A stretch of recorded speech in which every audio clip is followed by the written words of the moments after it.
Armstrong வழக்கு வந்து விசித்திரமான, ஏன்னா அந்த வழக்குல சர்வ கட்சி கூட்டம் போட்டா எப்படி எல்லாரும் வந்துருவாங்களோ அது மாதிரி அனைத்து கட்சியிலையும் குற்றவாளிகள் அதுல பங்கு பெற்றிருக்காங்க. அதுல குறிப்பாக நீங்க பாத்தீங்கன்னா பாஜகவை சேர்ந்த கஞ்சா அஞ்சலையில இருந்து, அஸ்வத்தாமன்ல இருந்து, காங்கிரஸ் கட்சியில இருந்து ஒருத்தர், இப்படி வரிசையா நீங்க பாத்தீங்கன்னா திமுகல இருந்து ஒருத்தர். பகுஜன் சமாஜ் கட்சி அப்படின்னாவே ஆம்ஸ்ட்ராங் தான் முதல்ல நினைவுக்கு வருவார். அப்படி ஒரு தலைவராக அவர் செயல்பட்டு இருந்திருக்காரு. ஆனா அவர் மறைவிற்கு பிறகு ஒரு மனைவி வந்து அந்த கட்சியில செயல்படுறாங்கன்றது, நீங்க போய் குழந்தை குட்டியை வீட்டுல பாத்துக்கோங்க அப்படிங்கிற காரணத்தை சொல்லி நிக்கினாங்களா, அவ்வளோ ஈஸியா நிக்கிட்டாங்க. அப்படி இல்ல, அதாவது அரசியல் கட்சியை பொறுத்தவரையில இந்த பகுதி தான் அப்படின்னு நம்ம சொல்ல முடியாது. தலித் மக்களை ஒருங்கிணைப்பது அப்படிங்கிறது தான் சாத்தியம். அந்த அரசியலை வந்து ரஞ்சித் போன்றவர்கள் வந்து பின்னணியில இருந்து இருக்கிறதுனால அவங்களுக்கு ஒரு குறிப்பிடத்தக்க ஒரு வாக்கு வங்கியை உருவாக்குவதற்கு முயற்சி செய்வாங்க அப்படின்னு நான் நினைக்கிறேன். மேடையில பேசுவது சிறப்பான கருத்தாக இருக்கும். நடைமுறையில வந்து நீங்க வந்து திமுக அதிமுக தான் மாறி மாறி ஆட்சி அமைத்திருக்கிறாங்க தமிழ்நாட்டு அரசியல். ஒரு மாற்று சக்தியா உருவாவது அப்படிங்கிறதுக்கு ரொம்ப ஒரு அசுர பலம். அதாவது மக்களே வந்து ஏறத்தாழ வந்து எப்படி இருக்காங்கன்னா ஓட்டுக்கு விலை போகக்கூடியவனா இருக்கான். ராமதாஸ் அவர்கள் அமர்ந்திருந்த பல மேடைகள்லயே ஆம்ஸ்ட்ராங் அண்ணா வந்து இதை சொல்லியிருக்காரு, ஏன் பாமகவும் நம்மளும் ஒண்ணு சேர்ந்து தேர்தலில் சந்திக்க கூடாதுன்னு அப்படிங்கறத இன்னைக்கும் அவர் பேசியிருக்காரு. பாமக வந்து முதல்ல அவங்க ரெண்டு பேரும் ஒருத்தருக்கு ஒருத்தர் போராடி எந்த முடிவுக்கு வர போறாங்க. பாமக வந்து எந்த பாமகன்னு ஒரு கேள்வி, ஓபிஎஸ் அணியா யூபிஎஸ் அணியான ஏடிஎம்கேல கேட்ட மாதிரி நீ அன்புமணி குரூப்பா ராமதாஸ் குரூப்பான்னு கட்டாயம். ரஞ்சித் அவர்களுக்கு ஏற்கனவே அரசியல் ஆசை, அதனால அவர் பல ஆர்ப்பாட்டங்களை முன்னிலை எடுத்திருக்காங்க. எங்கெல்லாம் தலித் வன்கொடுமைகள் நடக்கிறதோ, எங்கெல்லாம் ஒடுக்குமுறை நடக்கிறதோ அதுக்கு எதிராகவும் ஒரு குரல் கொடுத்திருக்கிறார். ஏற்கனவே நீலம் பண்பாட்டு மையம் போன்ற நிகழ்ச்சிகள்லாம் நடத்துவதன் மூலமாக எல்லாருடைய கவனத்தையும் அவர் ஈர்த்திருக்கிறார். நேயர்களுக்கு வணக்கம். நிகழ்ச்சியில் சிறப்பு விருந்தினராக மூத்த பத்திரிகையாளர் அரசியல் விமர்சகர் ராஜகம்பீரன் இணைந்திருக்கிறார். பேசலாம். வணக்கம் சார், எப்படி இருக்கீங்க? ஓகே. ஆம்ஸ்ட்ராங் பகுஜன் சமாஜ் கட்சியினுடைய முன்னாள் மாநில தலைவராக இருந்தவர். இதே தினம் போன வருடத்தன்று படுகொலை செய்யப்பட்டார். அந்த சம்பவம் வந்து தமிழகத்தை உலுக்கியது. பலர் வந்து கைது செய்யப்பட்டு இப்போ வரைக்கும் சிறையில் இருக்காங்க. இதில் பல கேள்விகள் இப்போ வரைக்கும் தொடருது. சிறையிலிருந்தே எப்படி திட்டம் தீட்டினாங்க, ஏ2 குற்றவாளியான சம்பவ செந்தில் இப்போ வரைக்கும் காவல்துறையினரால் நெருங்க முடியலையே, ஏன் திருவேங்கடத்தை என்கவுண்டர் பண்ணாங்க அப்படின்னு பல கேள்விகள் இப்போ வரைக்கும் தொடருது. முதல்ல இன்னைக்கு வந்து அவங்களுடைய மனைவியும் புதிய கட்சி தொடர்பான அறிவிப்பையும் வெளியிட்டிருக்காங்க, தமிழக பகுஜன் சமாஜ் கட்சி அப்படின்னு. உங்களுடைய முதல் பார்வை. அரசியல் படுகொலைகள் என்பது தமிழ்நாட்டினுடைய வரலாற்றிலே வந்து ரொம்ப பெரிய தாக்கத்தை ஏற்படுத்தி இருக்கிறது. பல அரசியல் படுகொலை, அது இமானுவேல் சேகரன் படுகொலையிலிருந்து தொடங்கி நீங்கள் நிறைய அரசியல் படுகொலைகளை நம்ம பார்க்க முடியும். மதுரையிலே வந்து தா கிருஷ்ணன் படுகொலை, கம்யூனிஸ்ட் கட்சியினுடைய கவுன்சிலராக இருந்த சிபிஎம்மினுடைய கவுன்சிலராக இருந்த லீலாவதியினுடைய படுகொலை என்று பல படுகொலைகளுக்கு பின்புலமாக அரசியலுக்குள்ள ரவுடிகள் அரசியல்வாதிகளாக இருக்கிற பட்சத்தில், அடியாட்களாக இருக்கிற பட்சத்தில் கருத்து முரண்பாடு வருகிற போது அதை பேசி தீர்ப்பதற்கு போலாக ஆளை தீர்ப்பது என்கிற ஒரு இடத்துல பல சம்பவங்கள் நடந்திருக்கிறது. இந்த வழக்கு ரொம்ப வினோதமானதாக இருக்கிறது. ஏனென்றால் இந்த எப்பொழுதுமே ஒரு கட்சிக்கு இன்னொரு கட்சிக்குமான மோட்டிவ், தனிப்பட்ட தகராறு, வன்மம், கோபம், பழிவாங்குதல், அப்படி பல படுகொலைகள் நடந்திருக்கிறது. ஆம்ஸ்ட்ராங் வழக்கு வந்து விசித்திரமானது. ஏன்னா அந்த வழக்குல சர்வ கட்சி கூட்டம் போட்டா எப்படி எல்லாரும் வந்துருவாங்களோ அது மாதிரி அனைத்து கட்சியிலையும் குற்றவாளிகள் அதுல பங்கு பெற்றிருக்கிறாங்க. அதுல குறிப்பாக நீங்க பாத்தீங்கன்னா பாஜகவை சேர்ந்த கஞ்சா அஞ்சலையில இருந்து, அஸ்வத்தாமன்ல இருந்து, காங்கிரஸ் கட்சியில இருந்து ஒருத்தர், இப்படி வரிசையா நீங்க பாத்தீங்கன்னா திமுகல இருந்து ஒருத்தர், பங்கு பெறாத கட்சிகளே இல்லைங்கிற அளவுக்கு இருக்கு. அதுக்கு என்ன காரணம்னா, மிக நேர்மையான முறையில் விசாரணையை வந்து அஸ்ரா கார்க் என்கிறவர் வந்து நடத்தியதுதான் காரணம். இல்லாட்டினா ஆளுங்கட்சிக்காரர்கள்லாம் பிடிபடுவதற்கு வாய்ப்பு ரொம்ப குறைவு. ஏன்னா ஆளுங்கட்சிக்காரர்களை பாதுகாப்பதற்கு முயற்சி செய்வாங்க, அதெல்லாம் முயற்சி செய்யறது யாருமே இல்லை. விசாரணை வந்து முடிவுக்கு வராமல் இருப்பதற்கு பின்னால் பல மர்ம முடிச்சுக்கள் வந்து விழாமல் இருக்கிறது. இன்னும் முக்கிய குற்றவாளிகள் சில பேரை பிடிக்க முடியல. அதனால இந்த வழக்கினுடைய தன்மை என்பது, அது எப்பொழுதுமே ஒரு வழக்கு எப்பொழுது முடிவுக்கு வருங்கிறது சம்பந்தப்பட்டவர்கள் பிடிபடுகிற வரைக்குமே நமக்கு வந்து அதை உறுதி சொல்ல முடியாது. காவல்துறையினுடைய விசாரணை, உயர் அதிகாரிகளுடைய அந்த கண்காணிப்பின் கீழே அது இருக்கிறது. அவருடைய அந்த படுகொலையின் மீது ஏற்பட்ட கோபம் இருக்கு இல்லையா, அது வந்து ஒரு பெரிய அளவில் வந்து ஆர்ப்பாட்டம் நடத்தியதாக இருக்கலாம், அல்லது வந்து ஒரு பெரிய பேரணியாக நிகழ்த்தியதாக இருக்கலாம். எல்லாவற்றிலையுமே ஒரு எழுச்சி இருந்தது. அதில் அந்த காலகட்டத்தில் அந்த கட்சிக்கு வந்து ஆனந்தன் என்பவர் வந்து தலைவராக பொறுப்பேற்றுக் கொண்டார். அந்த பொறுப்பு இவர்களைத்தான் தேடி வந்தது முதல் கட்டமாக. அவர்களுக்கு அந்த பொறுப்பை ஏற்றுக்கொள்வதற்கான அந்த மனநிலை அப்போது அவங்க அந்த மனநிலை இல்லை என்ற காரணத்தினால அவங்க தவிர்த்தாங்க. இப்போது அவரையே அப்புறப்படுத்த வேண்டிய ஒரு சூழல் அந்த கட்சியில் உருவாகிவிட்டது என்கிற காரணத்தினால, ஏன்னா ஃபோக்கஸ் யார் மேலே வந்து கட்சியில் விழுகுது அப்படிங்கிறத எப்பவுமே தலைமையில் இருப்பவர்கள் பார்ப்பாங்க. அதனால இப்போ அவங்க ஒரு தனி கட்சி தொடங்கினாலும் பகுஜன் சமாஜ் கட்சி என்கிற அதே பேரை தான், எப்படி தமிழ் மாநில காங்கிரஸ் தொடங்குறாங்களோ அது மாதிரி வந்து தமிழக பகுஜன் சமாஜ் கட்சி, தமிழ் மாநில பகுஜன் சமாஜ் கட்சி என்று தொடங்கி இருக்கிறாங்க. ஆனால் எனக்கு தெரிந்து வந்து அந்த அடையாளங்களோடு தான் இயங்க வேண்டும் என்கிற அவசியம் அவங்களுக்கு இல்லை. அது அவங்க தனித்து வேற ஒரு பெயரில் கூட இயங்கலாம். ஏன்னா ஏற்கனவே ஒரு பகுஜன் சமாஜ் கட்சி இருக்கும் பட்சத்தில் அந்த சாயல்ல இன்னொரு கட்சி இல்லை. இப்போ அவங்க பின்னாடி இருக்கக்கூடியவர்கள் எல்லாமே, பொற்கொடி ஆம்ஸ்ட்ராங் அவங்க பின்னாடி இருக்கக்கூடியவங்க எல்லாமே பகுஜன் சமாஜ் கட்சி சார்பாக இயங்கியவங்க தான். அவங்களுடைய இத்தனை ஆண்டு காலம் அரசியல் வாழ்க்கை அப்படிதான் இருந்திருக்கு. அப்ப அவங்கள ஒட்டியும் அவங்களோடையும் கலந்து ஆலோசிச்சுட்டு தானே பேரை கூட அவங்க சூஸ் பண்ணுவாங்க. அவருடைய நினைவாக அவங்க வந்து அவர் பெயரை நினைவுபடுத்துகிற போது அந்த கட்சியை நினைவுபடுத்த வேண்டும்ங்கிறத சேர்த்து சிந்தித்திருக்கிறார்கள், அப்படி வேணா புரிந்து கொள்ளலாம். ஆனா அந்த பெயரையே பயன்படுத்த வேண்டிய அவசியம் இல்லை. இவங்களுக்கு தனித்த ஒரு அடையாளம் உருவாகி விட்டது என்கிற பட்சத்துல தமிழ்நாட்டில் ஏற்கனவே நிறைய அம்பேத்கரிய அரசியல் இயக்கங்கள் என்று நிறைய இயக்கங்கள் இருக்கிறது.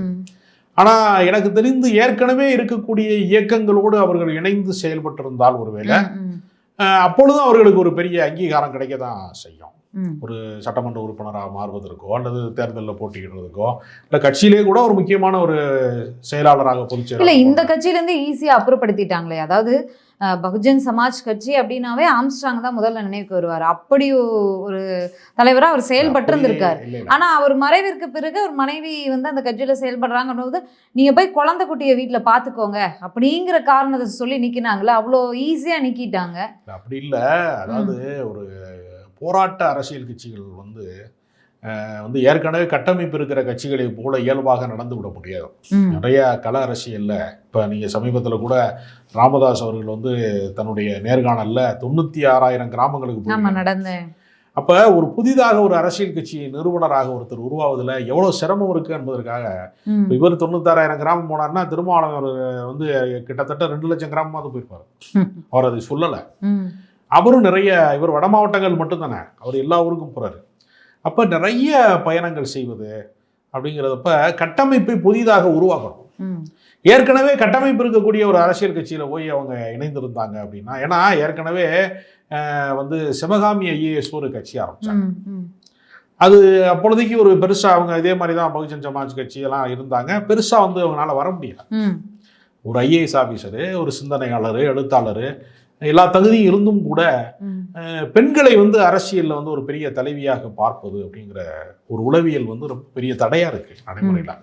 தமிழ்நாட்டில் சொல்றீங்களா? தமிழ்நாட்டிலும் இல்லை, எல்லா பஞ்சாயத்துல இருந்து அதை உடைத்திருக்காங்களே இங்க தமிழ்நாட்டில். ரொம்ப ரேர் பர்சன்ஸ் தான், ரொம்ப குறைவாக. நீங்க பல பேர் வந்து பெண்கள் பஞ்சாயத்து தலைவியாக இருக்கிறதுக்கே ஆண்கள் வந்து கையெழுத்து மட்டும் போடுன்னு தான் சொல்லக்கூடிய சூழ்நிலை நடைமுறையில் இருக்கிறது. ரொம்ப குறைவான பேர் தான் அரசியலுக்கு வர்றாங்க. வர்றவங்களையும் ஆண் மனநிலையிலேருந்து அதை வந்து சினிமாவில் வந்து இயக்குனர்களாக பெண் இயக்குனர்கள் வர்றதுலேயே சிரமம் இருக்குது. ஒரு கற்பனை சார்ந்த படைப்பை உருவாக்குற இடத்துல கூட ஒரு பெண் கட்டளை இடுகிறாள் அப்படிங்கிறதுக்கு அந்த யூனிட்டில் இருக்கக்கூடியவர்கள் மொத்தமும் வந்து கட்டுப்படுவது அப்படிங்கிற இடத்துல ஒரு ஆணாதிக்க மனநிலை இடையில வந்து டிஸ்டர்ப் ஆகுது. பல இடங்களில் அந்த ஈகோ இருக்கிறது. இவங்களை பொறுத்தவரையில் என்னென்னா, இவங்களுக்கு அந்த இழப்பு வந்து ஒரு அடையாளமாக மாறி இருக்கிறது. அதை வந்து அவர்கள் அரசியல் ரீதியாக வருகிற சட்டமன்ற தேர்தல் போட்டியிடுவதற்கோ அல்லது வேறு காரணங்களுக்கோ அவங்க பயன்படுத்திக் கொள்வார்கள் நான் நினைக்கிறேன். இப்போ நீங்க அந்த கட்சியினுடைய அடையாளம் இவங்களுக்கு தேவையில்லை, இவங்களுக்குன்னு தனிப்பட்ட அடையாளம் இருக்கு. ஆல்ரெடி பல நீங்க பாமக ராமதாஸ் அவர்களை எல்லாம் சொல்றீங்க, பல கிராமங்களுக்கு பயணப்பட்டவர், இத்தனை வருட அரசியல் எக்ஸ்பீரியன்ஸ் உள்ளவர், இனிமே போய் புதுதாக கட்சி தொடங்கி இது பண்ண முடியுமா அப்படின்னு கேட்குறீங்க. இப்போ பகுஜன் சமாஜ் கட்சியே வந்து வட சென்னை அந்த அளவில் வந்து பரவிய ஒரு கட்சியாக தானே இருந்துச்சு. அப்படிங்கும்போது இவங்களுடைய டார்கெட் வந்து அந்த பகுதியை நோக்கி தானே இருக்கும் அப்படின்னு இல்லை. அதாவது அரசியல் கட்சியை பொறுத்தவரையில் இந்த பகுதி தான் அப்படிலாம் நம்ம சொல்ல முடியாது.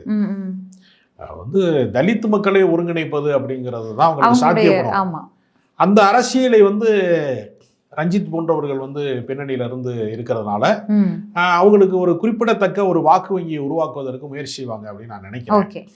ஆனா அதை தாண்டி என்னுடைய தனிப்பட்ட கருத்து என்னன்னா, திருமாவளவன் போன்றவர்களோட வந்து விசிகா மாதிரி ஒரு கட்சியில் அவங்க இணைந்தால் கூட அவங்களுக்கு மாநில அளவில் முக்கிய பொறுப்பு கொடுத்து சட்டமன்றத்தில் போட்டியிடுவதற்கான வாய்ப்புலாம் அவங்க கொடுக்கக்கூடிய அந்த மனநிலை வந்து திருமாவளவன் போன்ற தலைவர்கிட்ட ஏற்கனவே இருக்கிறது. அதனால அப்படி ஒரு வாய்ப்பை பயன்படுத்தி கொண்டா இவங்களோட சிரமம் குறையும். இப்போ இனிமே கட்சியில வந்து ஒவ்வொரு கிளைகளா போய் ஒருத்தரையா போய் பார்த்து அவங்கள வந்து உருவாக்கி அவங்களுக்கு பொதுக்கூட்டம் போட்டு ஆர்ப்பாட்டம் நடத்தி பேரணி நடத்தி பல பயணங்கள் செய்து இதெல்லாம் வந்து ஒரு நீண்ட உழைப்பு தேவைப்படுகிறது. ஏற்கனவே ஒரு கட்டமைப்பு இருக்கிற கட்சினா ஒரு குறைந்தபட்ச உழைப்பே வந்து அவங்கள வந்து போதுமானதாக மாறிடும். சிறிய கட்சிகள் நடத்துறதுல இருக்கக்கூடிய சிக்கல் என்னன்னா, அவங்க பெரிய கட்சிகளை விடவும் அதிகமாக உழைக்க வேண்டிய கட்டாயம் இருக்கிறது. அடையாளம் பெறுவதற்கே 2 நாள் ஆயிரும். உங்களுடைய கருத்து புரியுது. இருந்தாலும் இன்னைக்கு ரஞ்சித் அவரெல்லாம் பேசும்போது நம்ம எல்லாரும் ஒன்று சேரணும், ஒன்று சேர்ந்து அந்நியாருக்கு பக்கபலமா இருக்கணும், அவங்களுடைய அரசியல் நோக்கம் நிறைவேற நம்ம வந்து ஆறுதலா இருக்கணும், முழுக்க நம்ம பரவி இருக்கோம், நம்ம வந்து பிரிஞ்சு இருக்கிறதுனால பரவி இருக்கிறதுனால பல்வேறு இடங்கள் இருக்கிறதுனால நமக்கு அது இழப்பாதான் இருக்கும் அப்படிங்கிற மாதிரியா பேச்சை அவர் முன்னெடுத்திருக்கிறாரு. ஆம்ஸ்ட்ராங் அவர்களுடைய பல மேடை பேச்சுகளும் இப்படிதான் இருந்திருக்கு.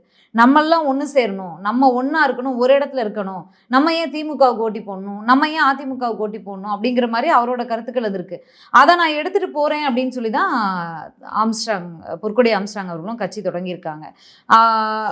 சிறப்பாக அவங்க இல்லை, இதெல்லாம் மேடையில் பேசுவதற்கு ரொம்ப சிறப்பான கருத்தாக இருக்கும். நடைமுறையில் வந்து நீங்கள் வந்து திமுக அதிமுக தான் மாறி மாறி ஆட்சி அமைத்திருக்கிறாங்க தமிழ்நாட்டு அரசியலில். ஒரு மாற்று சக்தியாக உருவாகுது அப்படிங்கிறதுக்கு ரொம்ப ஒரு அசுர பலம். அதாவது மக்களே வந்து ஏறத்தாழ வந்து எப்படி இருக்கான்னா ஓட்டுக்கு விலை போகக்கூடியவனாக இருக்கான். அதனால் மக்களை திரட்டுவது அப்படிங்கிறது, நீங்கள் அதுலேயும் ஒடுக்கப்பட்ட சமூகங்கள்லாம் ஒன்றிணைவது அப்படிங்கிறதெல்லாம் நடைமுறையில் வந்து வேறு வேறு சிக்கல்களை உருவாகும். ஒரு சாதியாக நீங்கள் அணி திரட்டினா இன்னொரு சாதிக்காரன் அதுக்கு எதிராக அணி திரட்டும். அதனால் ப்ராக்டிக்கலாக வந்து இதெல்லாம் வந்து நம்ம வந்து மேடையில் ஆவேசமாக பேசிடுவோம். நடைமுறைப்படுத்துவதில் நிறைய சிக்கல்கள் இருக்குது. நான் ஒன்று கேட்குறேன்னா, அதிமுக திமுகலாம் விட்டுருங்க, அம்பேத்கரிய கோட்பாடு கொண்டு இருக்கிற எல்லா இயக்கங்களையும் ஒருங்கிணைக்க முடியுமாமல்ல? அதையும் இந்த மேடையில அவர் மென்ஷன் பண்ணிருக்காரு. மேடையில தாங்க அதெல்லாம் பேச முடியும். இப்போ நடைமுறைப்படுத்த முடியும். பாமக 32% மக்கள் இருக்காங்க அப்படின்னா நம்மகிட்ட 34% இருக்காங்க. ராமதாஸ் அவர்கள் அமர்ந்திருந்த பல மேடைகள்லயே ஆம்ஸ்ட்ராங் அண்ணா வந்து இதை சொல்லியிருக்காரு, ஏன் பாமகவும் நம்மளும் ஒன்று சேர்ந்து தேர்தலை சந்திக்க கூடாதுன்னு அப்படிங்கிறத இன்னைக்கும் அவர் பேசியிருக்காரு. இன்னைக்கு வந்து திருமாவளவன், வேல்முருகன், சீமான் போன்றவர்கள்லாம் போயிட்டு வந்திருக்காங்க அந்த நினைவேந்தல் நிகழ்ச்சிக்கு.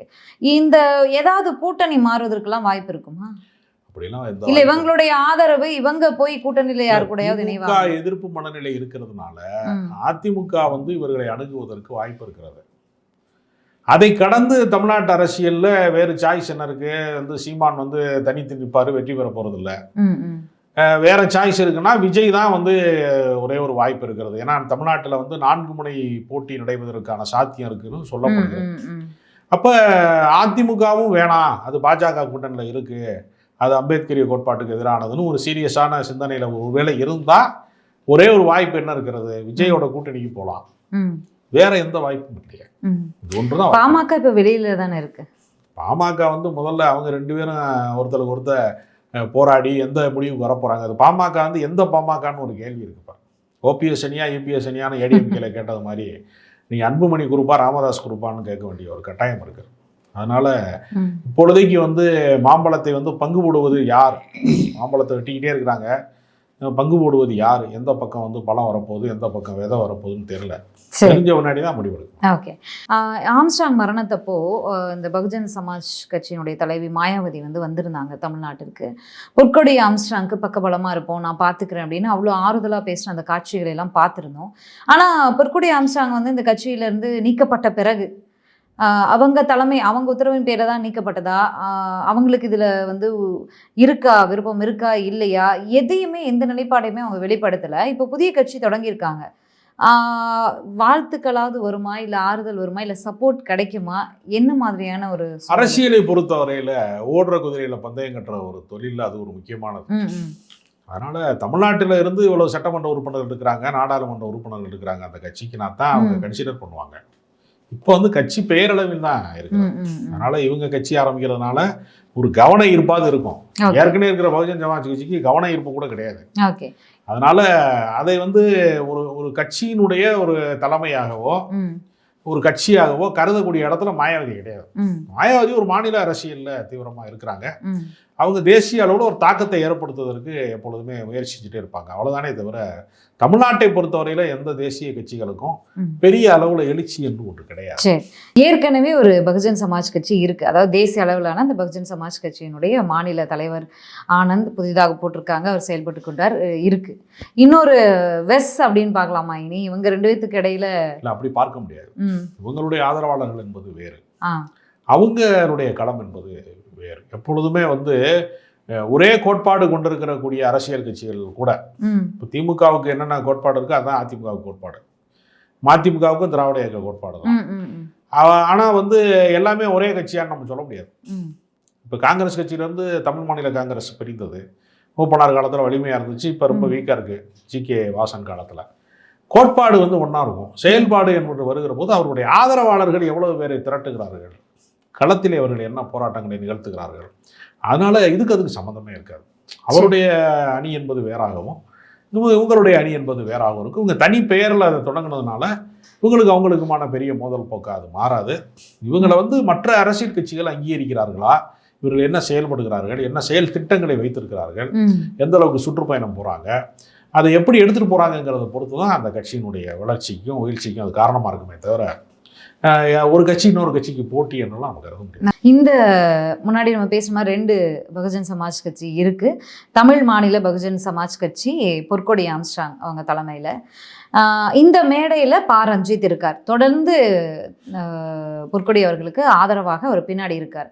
இந்த பார்ட்டியில் அவருடைய செயல்பாடு அதிகமாக இருக்கும், இந்த கட்சியில் அவர் இருப்பார் அப்படின்னு எடுத்துக்கலாமா? இன்னைக்கு அவர் மேடையில் பா. ரஞ்சித் அவர்களுக்கு ஏற்கனவே அரசியல் ஆசை இருக்கிறது. ம், ம். அதனால அவர் பல ஆர்ப்பாட்டங்களை முன்னிலை வைத்திருக்காங்க, எடுத்திருக்காங்க. எங்கெல்லாம் தலித் வன்கொடுமைகள் நடக்கிறதோ, எங்கெல்லாம் ஒடுக்குமுறை நடக்கிறதோ அதுக்கு எதிராகவும் அவர் குரல் கொடுத்திருக்கிறார். ஏற்கனவே நீலம் பண்பாட்டு மையம் போன்ற நிகழ்ச்சிகள்லாம் நடத்துவதன் மூலமாக எல்லாருடைய கவனத்தையும் அவர் ஈர்த்திருக்கிறார்.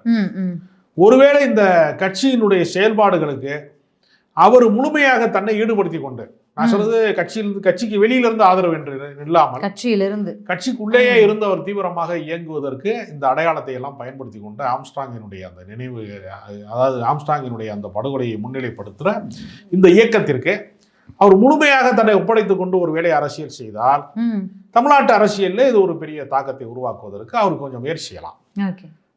அதை கழித்து விட்டு அரசியல் அனுபவம் இல்லாத ஒரு சூழல்ல முதல் கட்டமாக பொற்கொடி ஆம்ஸ்ட்ராங் போன்றவர்கள் செயல்படுகிற போது அதனுடைய வீரியம் அடுத்த கட்டத்துக்கு பரவுமான்னு தெரியல. அந்த பகுதி சார்ந்த அரசியலோடு அது முடிந்து விடுமா, பகுதியை தாண்டி மாநில அளவுல தாக்கத்தை ஏற்படுத்தும் ஆதரவு கொடுப்பதை தாண்டி கட்சியில அதுக்கு ஒரு வேளை ரஞ்சித் போன்றவர்கள் தொடர்ந்து இயங்கக்கூடிய வாய்ப்பு அவர் தன்னை ஈடுபடுத்தி கொண்டார். இந்த கட்சியில ஒரு குறிப்பிடத்தக்க மாற்றத்தை உருவாக்க முடியும் நான் நம்புறேன். இவ்வளவு நாள் பெரிய அரசியல் செயல்பாடுல அவங்க ஈடுபடலன்னு தான் சொல்லணும். ஆம்ஸ்ட்ராங் அவங்களுடைய அந்த மறைவு தொடர்பான விஷயங்கள், இந்த நினைவேந்தல், இந்த அஞ்சலி செலுத்துவது, மரியாதை செலுத்துவது, இந்த மாதிரியான இந்த பேரணியை முன்னெடுப்பது, இந்த மாதிரியான விஷயங்கள்ல தான் ஈடுபட்டு இருந்தாங்க. இனி வரும் காலத்துல எப்படி அரசியல் செயல்பாட்டில் ஈடுபடுறாங்க அப்படிங்கிறத பொறுத்திருந்து பார்க்கலாம். நன்றி சார்.